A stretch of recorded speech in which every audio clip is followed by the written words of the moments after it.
Mi nombre emprendedor es Carlos serial. Aguilera y soy el Un fundador emprendedor y serial. CEO de Codepex. Básicamente alguien que siempre quiere hacer proyectos y quiere hacer cosas nuevas y está pensando mucho más allá de lo que normalmente la gente piensa. O sea, los emprendimientos no toda la vida son emprendimientos. O sea, pues, bueno, sí, el emprendimiento, yo tengo 10 años emprendiendo en esta empresa, en esto que estoy haciendo. Bueno, pudiese haber ya fracasado como emprendedor si tienes 10 años y todavía estás emprendiendo. Hubo una etapa donde yo dije, ya renuncio absolutamente a todo y me dedico 100% a eso. Cuando llegó la pandemia, para mí fue cualquier cosa porque yo ya estaba acostumbrado a eso. Yo trabajaba desde mi casa. Los emprendedores principalmente tienen que estar en terapia siempre, porque es fracasos, es no, es esto no sirve, se dañó esto, perdí plata. O sea, esto es el día a día también.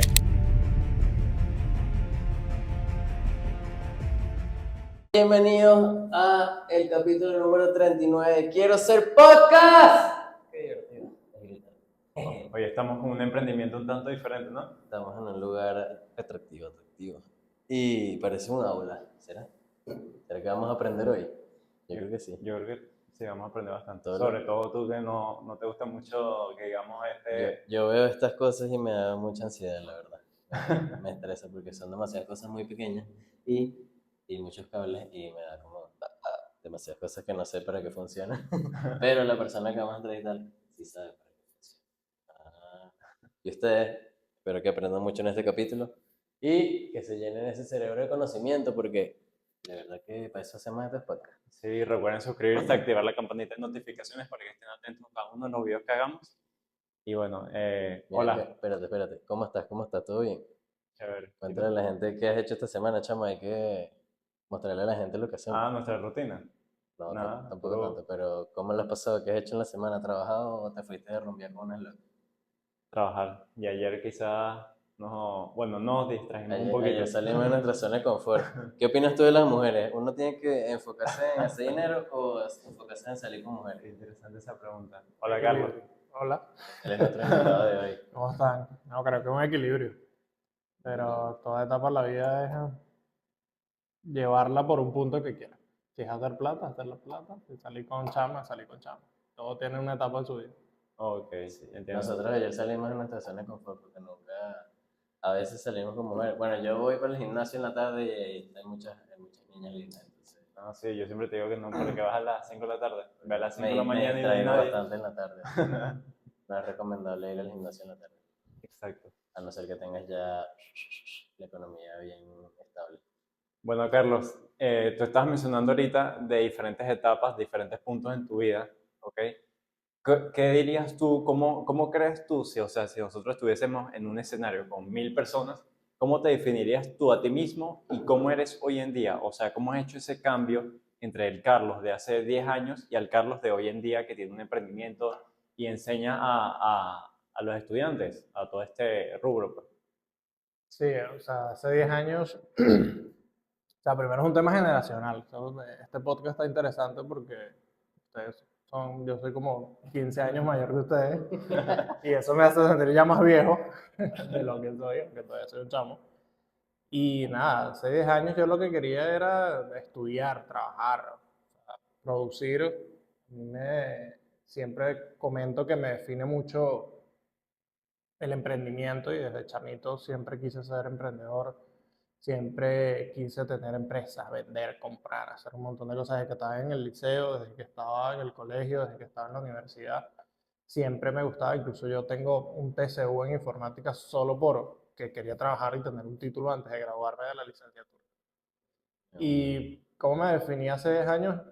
Eh, Igual, o sea, yo creo que perseverante y un poco terco de yo quiero hacer esto, voy para esto.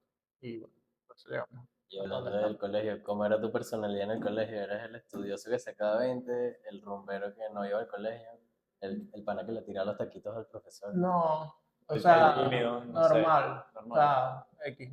Yo creo que era normal, o sea, no era ni el rumbero, en algún punto sí, ya cuando uno llega que sea quinto año, cuarto año, ya pasó hace tiempo, estamos hablando de como 10 años. Sí, era normal. O sea, sí estudiaba, me gustaba, pero no era tanto. O sea, incluso no era tan buena en matemáticas. Y mira dónde terminé. O sea, extraña. La vida es muy extraña, muchachos. Pero depende de lo que querías hacer. O sea, siempre me gustaba hacer deporte, hice deporte toda mi vida y siempre iba como en mi círculo cercano de amigos, siempre eran como los que iban un año adelante, no era mi año.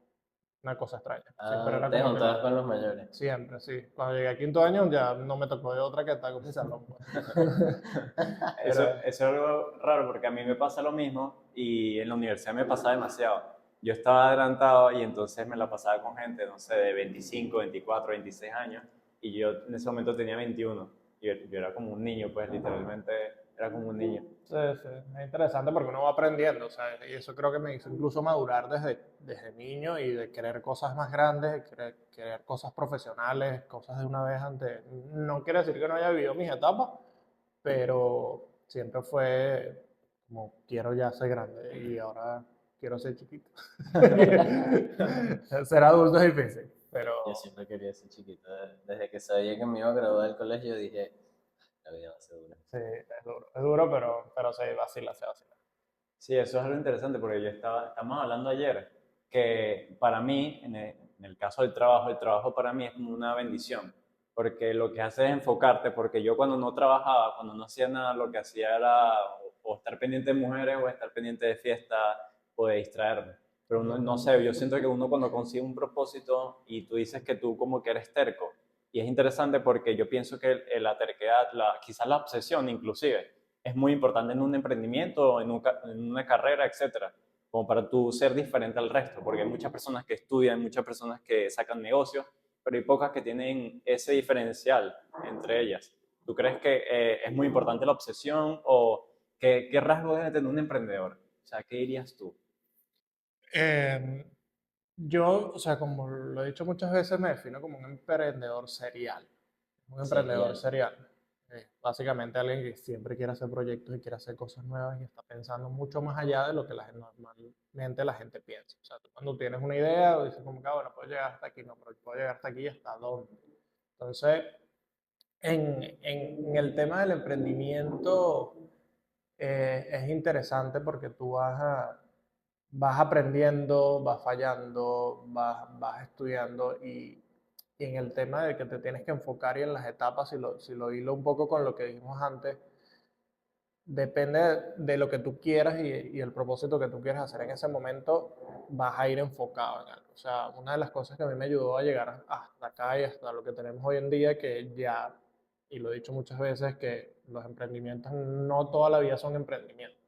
O sea, pues, bueno, sí, el emprendimiento, yo tengo 10 años emprendiendo en esta empresa, en esto que estoy haciendo. Bueno, pudiese haber ya fracasado como emprendedor si tienes 10 años y todavía estás emprendiendo. La idea es que eso pasa por unos procesos, por unas etapas, bueno, un emprendimiento, luego una pyme, después se convierte en una empresa. Siempre digo que hay etapas en las empresas y las empresas cuando ya empiezas a facturar, a pagar impuestos, ya todo eso, y empiezas a crecer un equipo, como nosotros que ya somos 15 personas aquí, eh, Ah, bueno. ¿Y empezaste tú ya es una solito? empresa. Sí, yo empecé solo en el proyecto, pero hubo una etapa donde yo dije, ya renuncio absolutamente a todo y me dedico 100% a esto. Y esto fue lo que hizo que se impulsara muchísimo más. Ojo, nosotros en Venezuela tenemos una historia distinta, o sea, los emprendimientos de afuera que tú dices, bueno, si yo trabajé, reuní dinero y con eso monté el emprendimiento. No es tan fácil aquí hacerlo, o sea, en paralelo fue un proceso, o sea, en paralelo lo iba haciendo mientras tenía otro trabajo, pero y luego de dejar ese trabajo y irte de lleno a tu emprendimiento es un bajón increíble, por lo menos en mi caso que soy programador y que ganábamos muy bien. Claro. Y luego llegar a tu propia empresa, donde tu propia empresa no te puede pagar lo que te pagaba una empresa donde trabajabas y bueno, no vas a defalcar tu propia empresa para que tú vivas bien. Entonces bajar es otra etapa donde tienes que bajar tu estilo de vida hasta lo más mínimo para que poder surgir en el tema de la empresa. ¿Y qué hacías antes Soy programador, era programador en una empresa? en varios, estuve muchos años, programé 8 años en empresas corporativas en toda Latinoamérica. Pero tú eras Eso es freelance. como freelance. No, o sea, me tocó como 2 veces ser freelance, pero el resto era contratado por empresas en remoto. Por eso cuando llegó la pandemia, para mí fue cualquier cosa, porque yo ya estaba acostumbrado a eso, yo trabajaba desde mi casa. Entonces es muy distinta incluso la dinámica que yo tenía antes, que era mi casa, me paraba, programaba, comía, programaba, salía los fines de semana. Estoy todo el día en la calle, todo el día hablando con gente, buscando, haciendo, trabajando aquí, estando acá como director de la escuela, no sé, un montón de cosas que cambian. Tu rutina cambia, pero cambia para mejor, aunque al principio sea difícil. Pero ¿y cómo podemos hacer esa transición de empleado a emprendedor exitosamente? Porque yo veo que muchas personas quizás se meten en un negocio, yo digo, en Y mi les da caso, miedo. si les da miedo o quizás les da miedo invertir y perder ese dinero. En mi caso, yo pienso que es muy útil una empresa de asesorías, de conocimiento o una empresa virtual en la cual no necesitas un capital, por así decirlo, para poder establecer algo físico, lo cual quizás no te asegure nada. Sí, los negocios digitales es el futuro, o sea, 100%, pero hay muchos puntos que al principio hay que tocar, como por ejemplo, tienes que tener credibilidad, y la credibilidad en Venezuela se gana en presencial, no se gana en online, es complicado ganarlo en online, o sea, es un trabajo difícil. Eh, ¿Cómo haces esa transición? Como dije, Venezuela tiene otro panorama distinto a otros países, o sea, tienes que trabajar en paralelo, por lo menos yo lo hice en paralelo muchos años, y entonces como que trabajo aquí, gano aquí, pero lo invierto. O sea, incluso yo a veces me empiezo a preguntar dónde está todo el dinero que yo hice como programador, pero yo era buen dinero aquí. O sea, yo pagaba nómina con mi propio sueldo. Entonces yo tenía un equipo pequeñito, pero yo pagaba nómina. Entonces pagaba nómina con el sueldo, iba ahí, me bandeaba, me quedaba un poquito para mí, para hacer algo. Eh, pero en definitiva, si tú quieres hacer un proyecto grande, muy, muy grande, necesitas capital y necesitas dinero. O sea, eso es mentira lo que nos han vendido de que no tienes capital y vas a crear una cosa que desde hoy vas a generar $10,000 mensuales. Eso no es tan verdad. Y al final lo que tienes que tener es una estructura empresarial y o sea, saber hacia dónde vas, tener una ruta, un roadmap de la empresa. Mira, yo quiero hacer esto, una serie de hitos que tú vas tachando. Con este capital que tengo pequeño voy a lograr esto, ya que llegué aquí, bueno, voy aquí, voy aquí. Entonces es como una escalera hacia donde vas llegando, y eso te da más claridad hacia donde llegas. Entonces incluso hay una metodología de empresas que se llama Lean Startup, no sé si la han leído. Lean Startup. Ajá. Te dice que salgas rápido al mercado para que falles rápido y aprendas. Entonces, mucha gente no quiere arriesgarse para no perder, pero perder es parte de este camino. De ganar. Y que tan importante es planear, no sé, tú haces startups, ¿no? Que empiezan. Que tan importante es planear como el proceso, todas las fases que vas a pasar como empresa. 100%. O todo es improvisado. No, tienes que hacerlo. O sea, si es improvisado, Lo no más vas probable es a, que no son problemas. fracase. El 95% de las empresas, de los startups o de los emprendimientos fracasan en los primeros 5 años y se cierran y no pasa nada, y bueno, es parte del aprendizaje. La mayoría de gente que ha llegado tan lejos en empresas grandes es porque han pasado por muchos fracasos. Entonces, es un tema psicológico. Yo siempre lo digo que los emprendedores principalmente tienen que estar en terapia siempre, porque fracasos es no, es esto no sirve, se dañó esto, perdí plata, o sea, esto es el día a día también. Sí, algo que nos suele suceder a nosotros es que quizás no ven muy jóvenes y entonces piensan, bueno, estos son no tienen Inexperto. inexpertos, exacto. Y quizás las personas piensan que no sabemos lo que hacemos, que nos busquemos un trabajo normal y quizás uno tiene que creer en sí mismo, pues, Un al trabajo de final. contador. Sí, como le digo, es un tema generacional. Cuando yo empecé la universidad, los diseñadores gráficos era la locura que tú le decías a tus padres: voy a estudiar diseño gráfico. Pues, que te vas a morir de hambre. Y ahora los bichos son que si unos rockstar que cobran un montón de plata por hacer un flyer, una cosa así, ¿sabes? Entonces, la generación cambia. O sea, todo el tema de qué estudiar, los trabajos, todo está cambiando demasiado. Y lo digital va de la mano. Y los padres no entienden mucho eso. O sea, a mí tampoco, mi mamá hasta, no sé, hasta el sexto año todavía me decía: ¿qué haces tú en una computadora todo el día? Y yo, bueno, sí, ganando plata, o sea, pero para esto estudié. Entonces no era lo mismo, porque obviamente venimos de un país tradicional, de un país industrial, donde, bueno, mi hermano trabaja en una empresa tradicional, en una industria, gerente de una industria, o sea, maquinarias, cosas así, que eso era como, wow, eso es lo mejor que puede haber. Entonces el tema generacional ahorita es que podemos ganar mucho más que esas personas desde la casa.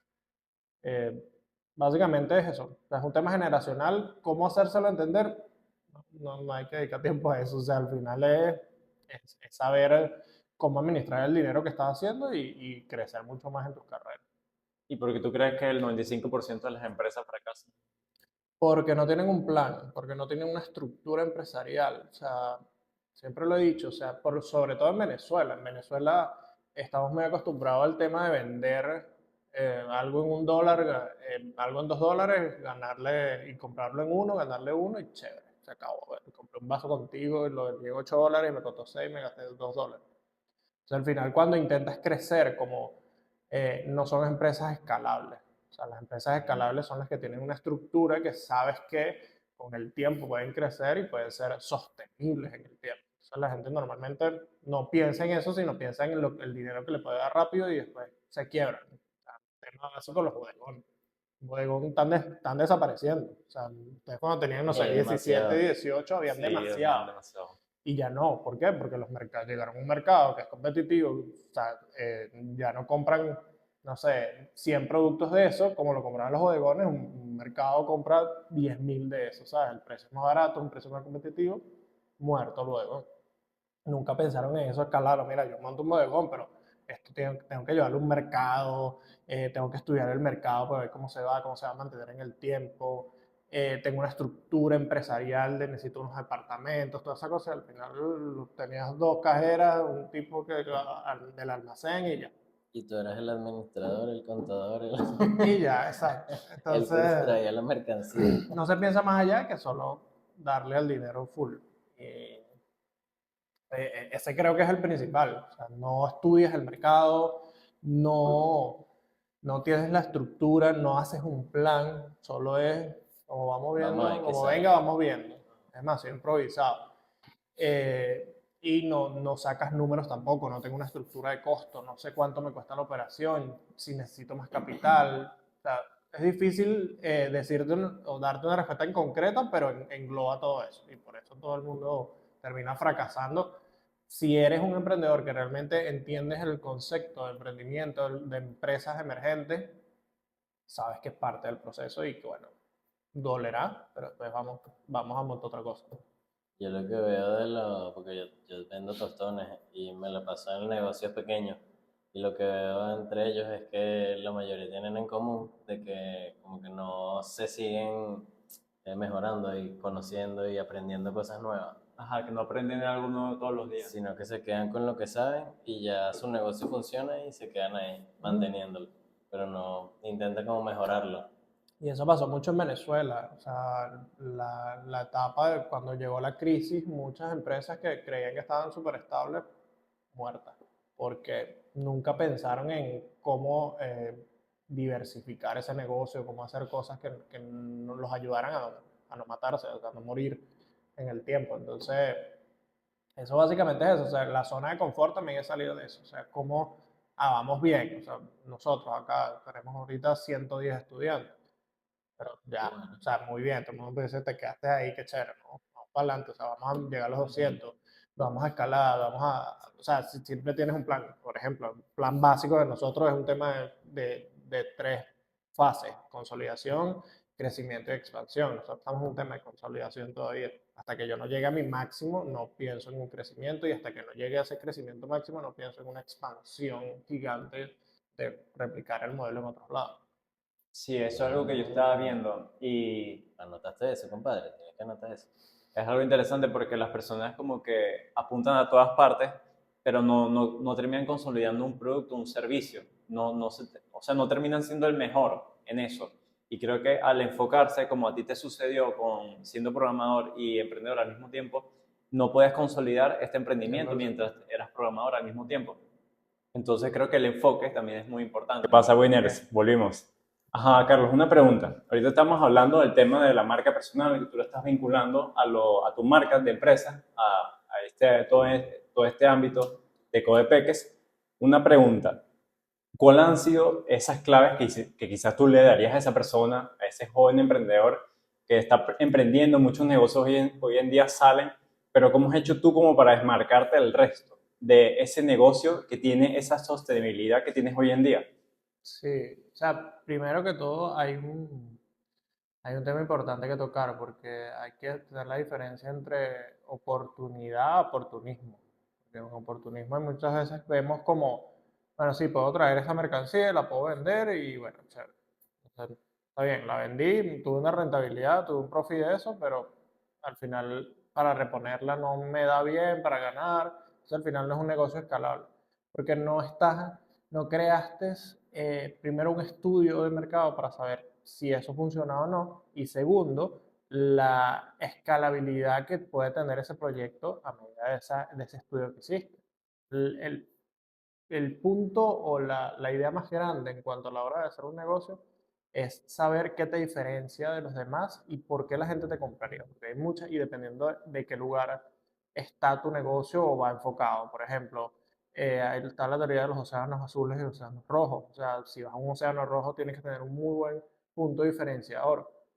Si es azul, tienes que ver cómo cuando llegue la competencia puedes ir adelantado a la gente que probablemente pueda tener más capital que tú.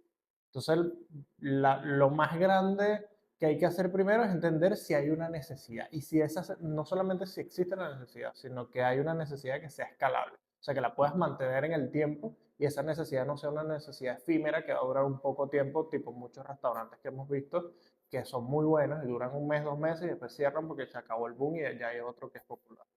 Pasan de moda, como aquí en Valencia que los restaurantes pasan de moda. 100%. Ajá, Carlos, una pregunta. Bueno, primero que todo, nos fue un poco complicado grabar, pero no hay excusa, hay que ser resiliente. De hecho, en uno de los entrevistados que le preguntamos, nos dijo que la resiliencia es algo muy importante hoy en día, como un emprendedor. Pero una pregunta, Carlos, yo ahorita te estaba comentando que nosotros tenemos una marca de blanqueadores. Es un producto que no está aquí en Venezuela. O sea, tú vas a una farmacia, no lo hay. Tú vas a una casa odontológica, no lo hay. De hecho, nadie lo conoce más que creo que los mismos odontólogos. Ujú. Sí, y algunos, pues, porque no todos lo conocen. Entonces, como que un océano azul, pero una de las incógnitas es una persona que tiene quizás más capital puede como derrocarnos, por así decirlo, o quitarnos ese océano azul. 100%, sí. Porque una de las razones que ustedes están atacando ese mercado porque creen que hay una necesidad. Y si me lo pregunto a mí, creo que no hay una necesidad. O sea, es algo, no es un océano azul porque realmente es un producto que lo están trayendo, pero no es que la gente está 100% pendiente de poder blanquearse los dientes.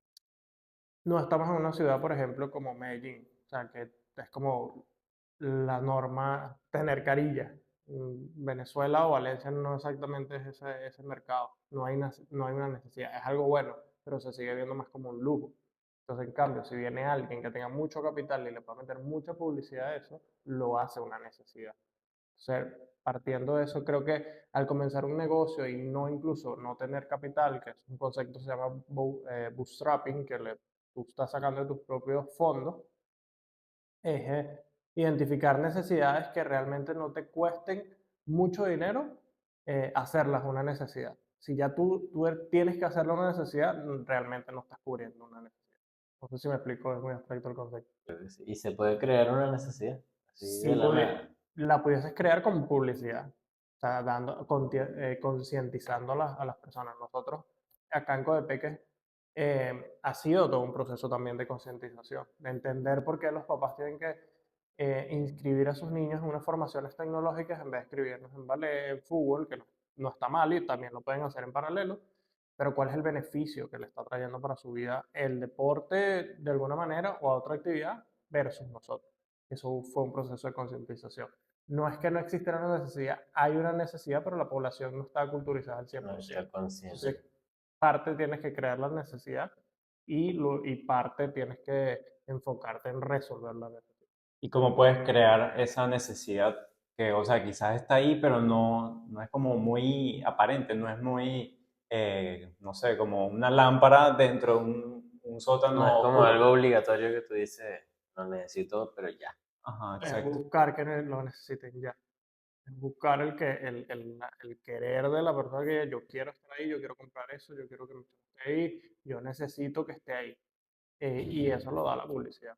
La publicidad, testimonio, culturización, concientización. O Me sea, imagino que crear contenido en redes sociales también ayuda mucho. súper crear contenido en redes sociales, apuntando a un público, depende de tu mercado. El mundo de nosotros estamos, que es la educación, no es un mundo fácil, no es un mundo sencillo de vender. Y ha sido todo un proceso de aprendizaje de qué funciona y qué no, porque lo que normalmente te sirve para vender, no sé, algo en un bodegón o en cualquier lado, no sirve a nosotros para vender unos cursos presenciales de niños. ¿Y tú crees que el hecho de que tú hayas sido, bueno, eres emprendedor, te ha ayudado a crear este negocio? Sí, 100%, o sea, porque siempre estás pensando, o sea, un emprendedor, como yo me defino muchas veces como un emprendedor serial. Siempre estoy buscando, por eso les decía, no de oportunistas, sino de dónde hay problemas que resolver y cómo se pudiesen resolver de una manera ágil y rápida. Que también es que pasamos mucho tiempo fomentando proyectos o creando proyectos de años y cuando lo sacamos al mercado, realmente no había una necesidad o ya había alguien que te había comido esa necesidad. El emprendedor, no sé si se nace o se hace, pero yo tengo mucha razón, aunque trabajé en corporativos, trabajé en empresas, eh, para mí siempre fue, yo quiero tener esto porque quiero innovar, quiero dejar un legado, quiero dejar trascender en tu propósito de vida y llevarlo más allá de solo existir, sino que apoyar, ayudar, hacer crecer economías, negocios, y eso te lo dan muchas cosas como los principales económicos como medicina, educación, alimentos. Ok, entiendo. ¿Y cómo has hecho tú para hacer esa transición que creo que a muchas personas les pasa, que está como en un empleo y quizás les tiene como miedo a salir de ese empleo y sacar su propio negocio? Es como que un riesgo, ¿no? ¿Cómo has hecho tú ese proceso? O sea, creo que es un poco complicado, ¿no? Sí, es súper complicado. Yo no lo recomiendo como yo lo hice realmente. Yo en un momento sí ya como que dejé absolutamente todo y me dediqué 100% a la empresa Codepeque, con un foco solo en la empresa, y eso hizo que obviamente mis ingresos bajaran muchísimo, eh, por no decir que casi que nada, y poder vivir de por allá y por aquí ahorros o cosas así. Pero lo ideal es que tú no renuncies a tu trabajo hasta que de este trabajo o hasta que este proyecto, este emprendimiento no te esté dando lo suficiente o igual para vivir o igual al fondo que tenías. Esa es la clave y la recomendación es esa. Pero sé que no siempre es fácil, sobre todo en una economía eh, tan disruptiva que nosotros tenemos acá en Venezuela, que no es tan fácil hacer eso de, mira, tengo este trabajo porque el tiempo no te da, tengo un solo trabajo y eso es lo que me da para mantenerme. Pero la regla es básicamente esa, que cuando ya tu emprendimiento tenga, ganes lo mismo en el emprendimiento que lo que ganas en el trabajo, o cuando estés en el emprendimiento puedas reducir tus costos a tal mínimo que solo te dé para vivir un año, o sea, viviendo. Mira, yo necesito $1000 para vivir y no como en la calle jamás. No como ni una empanada y todo lo hago en mi casa, estoy ahí. Durante un año yo voy a estar esforzándome, pasando trabajo porque es difícil, es un camino difícil, pero luego valdrá la pena cuando te puedas estabilizar. ¿Y cómo lidiaste con eso de disminuir tu estilo de vida? Fue difícil. Porque yo siempre lo pienso y digo, no, bueno, pero es que a mí me costaría mucho o sea, Es un tema dejar de de hacer las madurez, es cosas un que tema hago. de madurez y proyección y saber exactamente hacia dónde vas. Si tú tienes las metas claras, hacia dónde vas, creo que vas pisando sobre seguro, aunque sea difícil. O sea, la mina nunca va a explotar, pero vas a estar ahí pensando que puede explotar en cualquier momento. Es un camino duro, eh, no es para todo el mundo, así como no todo el mundo es ingeniero, todo el mundo es médico. Emprender tampoco creo que sea para todo el mundo. Es un camino difícil, es un camino donde se sufre, lidias con mucho estrés y lidias con mucho de yo, ¿para qué hacemos esto? O sea, me levanto todos los días a veces pensando por qué hacemos esto y por qué no lo cerramos. Sale más barato cerrar. O sea, estamos perdiendo dinero.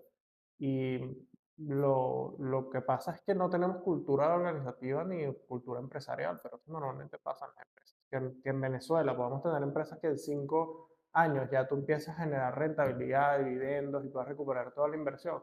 Eso es un monto chiquitito, es un tiempo muy pequeño con respecto a otros países, una ventaja grandísima. Sobre todo en otros países que, no sé, los japoneses, que montan una empresa y a los 40 años una rentabilidad y eso pasa. Entonces aquí nosotros sí tenemos que lidiar mucho con la ansiedad porque venimos de un país industrial, de industrias, sobre todo una ciudad, la ciudad de Valencia, todo industrial, donde todo era como muy rápido, tú invertías, ganabas, invertías, ganabas, invertías, ganabas, y no creabas realmente negocios son sostenibles a lo largo del tiempo. Claro que las empresas bueno, los emprendimientos tienen que pasar demasiado tiempo y aquí en Venezuela es como más fácil emprender. No, no diría que más fácil porque hay más ventajas, porque hay mercado, o sea, dependiendo del mercado que vayas a atacar, si hay un público que quiere consumir y que quiere comprar cosas, sobre todo porque vivimos unas crisis desde el 2017 bastante difíciles, y ahorita la gente, bueno, se da esos lujos incluso de pagar cosas que no puede pagar porque sabe que lo que viene es mejor.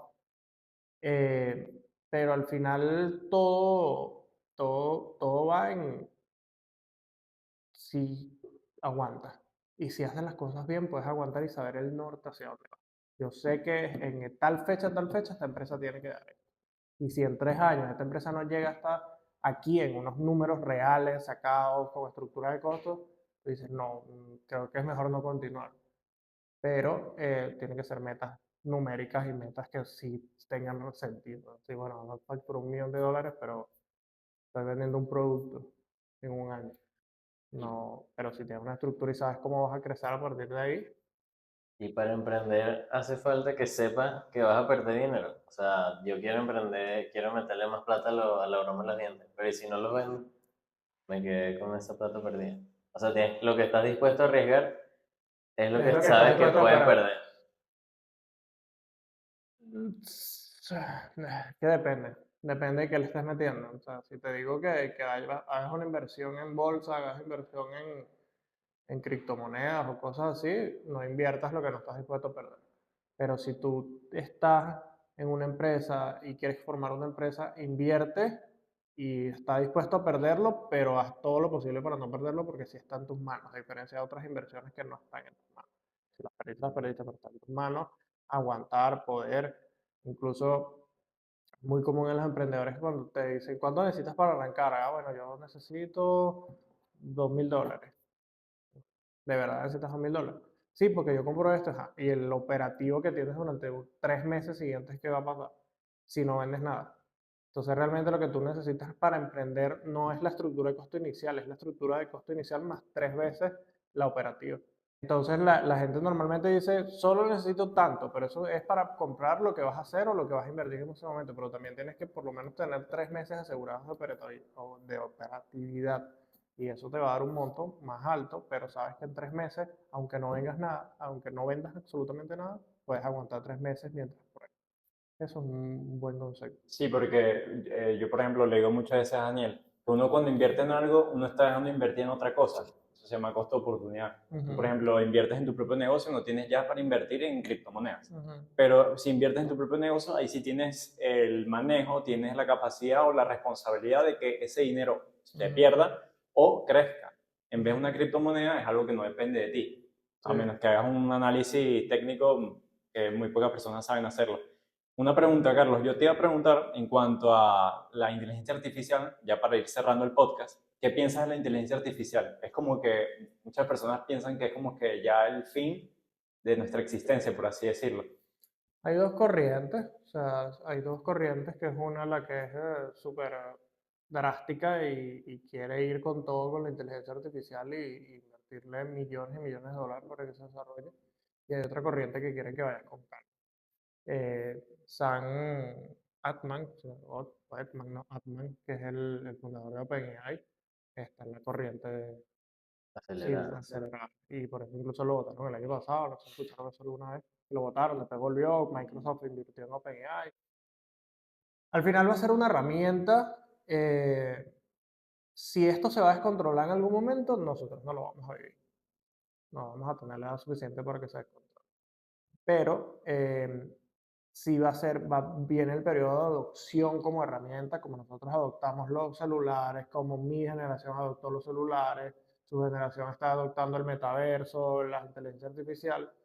Eso va a ser una ayuda, como también lo que fue cuando salió Google en los 90, los 2000, que fue wow, o sea, puedo preguntarle, ya no uso Encarta, no sé, ustedes no tienen ni idea de qué es eso, pero Encarta era un CD que tú lo metías y tenía todo. Entonces tú investigabas por ahí tus trabajitos sin internet. Cuando llega el internet, bueno, pasa lo mismo. Google ahora, nada, los chamos no van a pensar, no van a leer, que le siga abriendo una brecha de la gente que le siga gustando eso.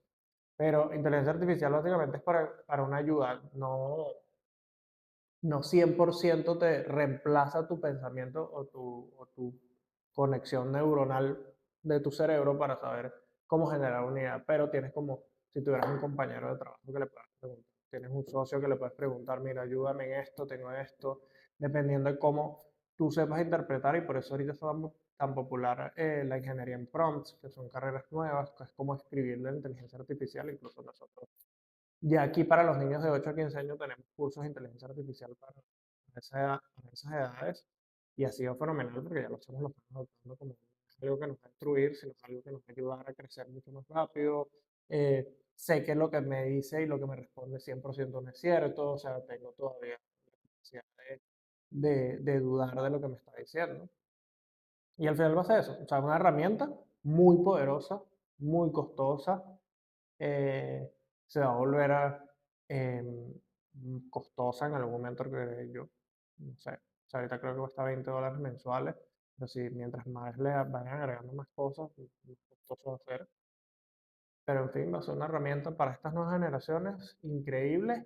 Y de ventajas, si se bueno, con la inteligencia artificial tienen ventajas, no lo sé. O sea, porque probablemente nuestros padres o mis padres dijeron que yo tenía una ventaja porque tenía internet.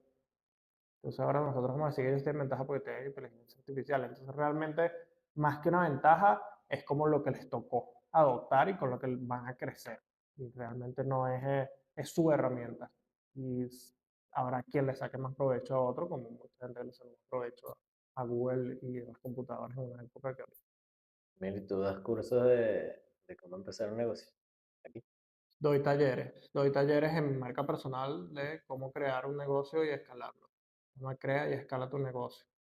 Y próximamente vamos a sacar unos talleres, pero son más para empresas de intraemprendimiento, que son crear proyectos dentro de empresas y que esas mismas empresas nos financien. Sabes que yo estaba viendo algo interesante, estaba viendo un podcast ayer, y es que en una empresa tú tienes diferentes trabajadores, entonces cada trabajador es como una microempresa. O sea, él lo veía como una microempresa, que tú le das la capacidad a los trabajadores de poder aprender, equivocarse y seguir aprendiendo y seguir viendo las estadísticas, cosas que no sirven, cosas que sirven en una empresa, y poder así maximizar toda la empresa, pues toda la logística. Y eso me parece muy increíble, me parece que también es algo muy importante que he visto y bueno, es una idea bastante innovadora, pienso yo, de ver como el sistema, pues la organización como empresa. Y Estadísticamente, mira, en Venezuela, me leí el artículo, no me lo leí todo porque es larguísimo, el estudio, se llama el GEN, que es el estudio de emprendimiento mundial, y en Venezuela, hecho por la UCAP y por el IESA. Y Venezuela es un país que emprende mucho. O sea, ahí, entonces que había 8 millones, 4 millones creo que eran de emprendedores en Venezuela registrados. La mayoría, el 95% lo hace por necesidad. Y de ahí está la clave del fracaso de las empresas y los emprendimientos en Venezuela sobre todo, porque creen que van a generar dinero rápido y no crean una empresa, sino un negocio. Entonces eso realmente no es un emprendimiento, es un negocio comercial. Eh, y ahorita lo que hace falta muchísimo es ese tema de educación empresarial. Cómo creas estructuras, cómo formas equipos, cómo puedes manejar equipos pequeños, grandes, medianos, y cómo ir escalando esos negocios y hacerlos sostenibles en el tiempo. Y eso lo podemos encontrar en Codepeques. En Codepeques para los niños, en su pensum de estudio, ellos tienen una materia que se llama Emprendimiento Tecnológico y Proyectos de Emprendimiento, donde ellos en su cuarto módulo presentan un proyecto que lo pueden sacar al mercado, comercializar, es la idea que nosotros nos apoyamos de aquí. Y en la educación tecnológica, nada, lo escuchan o lo ven directamente en mi Instagram, es Carlos Aguilera, de pequeña de developer. Y ahí siempre voy publicando cosas de emprendimiento, talleres, todo lo que hago con empresas. Y para adultos los talleres. Para adultos, vamos a empezar a hacer unos talleres probablemente en el último trimestre del año para gente interesada, porque también es un problema. Entonces, no es tan fácil porque tú lo vendes como, mira, educación empresarial y a la gente no le interesa mucho. Entonces, vendes una cosa que bueno, cómo importar cosas de China, si se llena. A mí me interesó fue lo de estructura. Eso de estructura es bastante importante en una empresa. cien Y por nadie lo ciento sabe. 100%. Entonces, todavía no sé si estamos en el momento de que la gente empiece a valorar mucho eso, porque la gente quiere traer, y yo tengo la plata para traerme 5 containers de China de ropa, chévere, pero después que vendiste esa ropa, y los empleados de esa ropa, y que los equipos que van a vender eso, o sea, toda la logística que te va a llevar, toda esa es la estructura empresarial que nos ha armado solo porque tú tenías la plata para comprar un container. Y después al final dicen, no, este negocio no sirve, no, que no servía a la empresa, no el negocio. Sí, Pero ya saben, si quieren un curso de estructura de negocio, comenten aquí la palabra estructura y habrá un curso. Sí, Abrimos un curso. sí. Mi Instagram siempre lo estoy publicando. Incluso mi página web es carlosaguilera.xyz y ahí van a ver información. Está mi correo personal. Es Escriben. más, vayan Bueno, al último vamos a post darle aquí abajo. de Carlos y díganle, abre el curso de estructura, por favor. Ok. A ver si lo abrimos. Bueno, muchas gracias, Carlos. Muchachos, gracias por la invitación. Esta siempre es su casa, a pesar de todo lo que pasó y todo lo que hemos hecho y grabado. Súper interesante. En algún momento se ven los bloopers. Y nada, Mucha resiliencia mucho con este éxito en su podcast. éxito, en su podcast y nada, gracias de nuevo por la invitación. Chao. Adiós. Chavales, estamos solos aquí porque Carlos tenía que dar una clase y, y ya terminamos de grabar el podcast. Así que, Ajá, un resumen. bien. Chamo, yo siempre te pregunto eso y siempre dices que Bueno, lo que aprendí es una una cosa, palabra. una palabra, no así, literal. Bueno, la verdad es que lo que aprendimos de este podcast es la resiliencia. Literalmente llevamos como 3 semanas intentando grabar esto, porque no sé si nos vieron con una ropa diferente a lo del principio, y es que ocurrieron cositas, detalles técnicos venezolanos, y bueno, grabamos otro día diferente. Hoy es como 13, 14, Sí, como un mes después, un mes y una semana después, volvimos a grabar. y el anterior fue hace como el 14 de mayo. Pero otra cosa que iba a comentar, o sea, del podcast de Carlos ahorita, el tema de sofisticación, o sea, muchas veces pensamos que cualquier empresa puede funcionar, cualquier producto, cualquier servicio puede funcionar, pero realmente tienes que ver como lo sofisticado, o sea, la educación que tengan las personas. Por ejemplo, me pareció interesante lo que él estaba hablando de los white strips, porque puede ser que las personas se quieran blanquear los dientes, pero no es un mercado así donde todo el mundo lo quiera hacer. No es como la pasta dental, que todo el mundo lo necesita. Ajá, porque le metieron algo en la cabeza que tiene que tomar pasta dental. Por ejemplo, tú le preguntas a alguien, y me pasó en estos días, que por qué come arroz, y entonces te dice, ¿por qué como arroz? Es un ejemplo, pues, pero lo mismo pues, lo puedes aplicar a un curso de matemática, un curso de geometría, y es nada más, pienso que es sofisticación, pienso que nada más es educación, pues. O sea, si tú educas, y es algo, un tema a largo plazo, porque también una cosa es un negocio, que es otra cosa interesante que él estaba mencionando, y otra cosa es una marca, Una empresa. porque un negocio es, no sé, que tú vendes un producto, comida, y le sacas $1 y después lo vuelves a comprar, la misma cantidad, lo mismo todo, lo vendes otra vez. Y entonces el dinero que te ganas lo gastas en sobrevivir, en salir de fiesta, en mujeres, no sé, etcétera. Pero cuando agarras ese dólar y lo reinviertes o creas una estructura de negocios, dices, bueno, quiero contratar a una persona aquí. Contratas a un subempleado. Sí, por ejemplo, con el podcast es algo interesante porque estaba viendo otro podcast que mencionaba formas en las cuales uno puede automatizar mucho los procesos.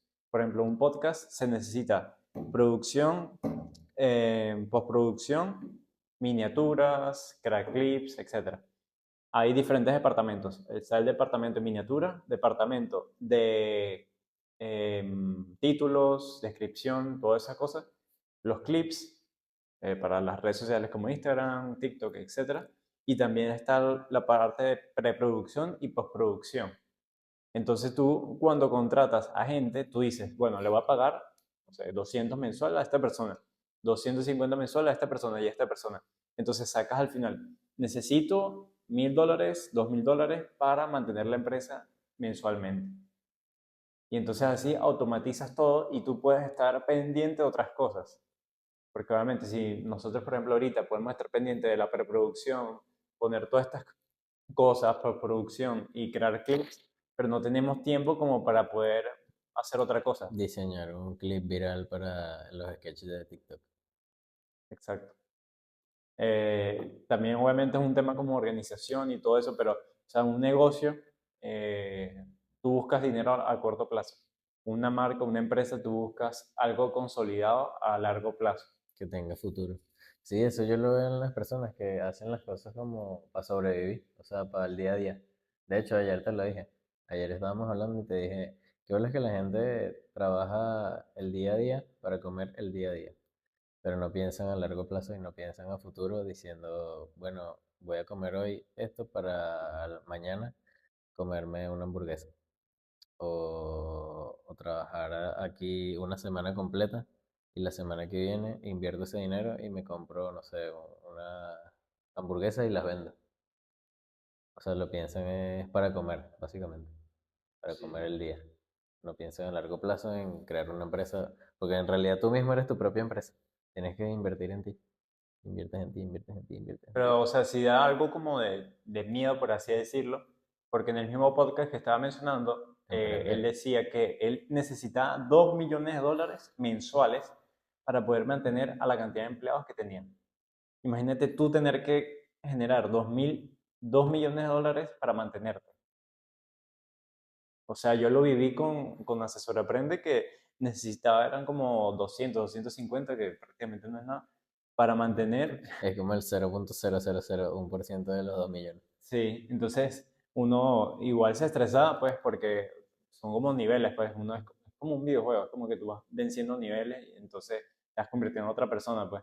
Entonces, imagínate tú que tienes que mantener $250 mensuales, trabajarías el triple, lo mismo pasa en una empresa, ya sea por los empleados, ya sea porque tienes que mantener el sitio, es una exigencia, pues, y es una estructura de costos que tú debes sacar bien para saber cuánto tienes que generar, cuánto tienes que vender, cuánto todo, pero nadie hace eso. Y buscar el conocimiento. Pero ya saben dónde encontrarlo. Codepeques y Carlos Aguilera en Instagram. Bueno, Mira, este pero, podcast estuvo bastante bueno. sí, pero, chamo, Estuvo bastante bueno y bastante variado porque fueron varios días. mira, ¿qué tienes para decirle a nuestra comunidad de Telegram, a nuestros compañeros de Telegram? Que tienen que trabajar aunque tengan un sarpullido en la axila. Miren esto. ¿Quieren ver algo asqueroso? Tengo un sarpullido ahí en la axila. Está horrible, pero aún así estoy aquí en el podcast. Ayer me estaba muriendo en casa de Carlos acá ratico hacía así porque me picaba demasiado. Y tienen que invertir en salud. Carlos me dijo, andas ahí pobre diciendo, nada, tienes que gastar 40, $50 en un dermatólogo. Y yo quejándome ahí, y el bicho me dijo, es tu salud, perdedor. Y yo dije, O sea, si tú te mueres, no tienes dinero. si yo me muero no puedo ganar más dinero. Y, o si estás en el Es hospital, ¿qué que vas a hacer? eso a mí me cuesta mucho invertir en salud. Porque piensas mucho en el dinero. Pienso más en el dinero y creo que eso le pasa a Claro, los plebeyos, digo, a las claro. personas normales. Sí, porque andan trabajando por dinero y no trabajan por resultados, o no trabajan por ellos ser mejores. No, Es bueno, como un desapego al dinero, pues. me acaba de sonar la barriga. Mira, son las 11 de la mañana, no he comido. Tengo dermatitis atópica en la axila, en las axilas. ¿No será que Estoy el grabando, ayuno también te ayudó a quitarte la broma esa que tienes ahí? no creo. Pero creo que sí es algo los videos que vi decían que era algo de alimentos. O sea, que puede ser el yogur. El yogur es lo único que estoy comiendo ahora que no comía antes. O el queso. No, porque el queso siempre he comido. La cosa es que El comes yogur queso no. todos los días. Sí, pero el yogur más queso es doble lactosa. Dejen ahí unos comentarios a ver si ustedes quieren ver un episodio con un nutricionista para preguntarles sobre eso. O con un dermatólogo. Dejen Déjenlo aquí en los abajo. comentarios dermatólogos de Valencia o de cualquier parte del mundo y nutricionistas de cualquier parte del Y mundo. suscríbanse a la comunidad de Telegram. Chamo, ¿cuándo vas a aparecer en la comunidad de Telegram? Dicho nunca aparece. Estoy en eso. Ya saben, suscríbanse, denle like, comenten, Chao, vayan a chao. seguir a Carlos, sigan a Carlos también, sigan a Daniel y suscríbanse, denle like, comenten, denle like, comenten.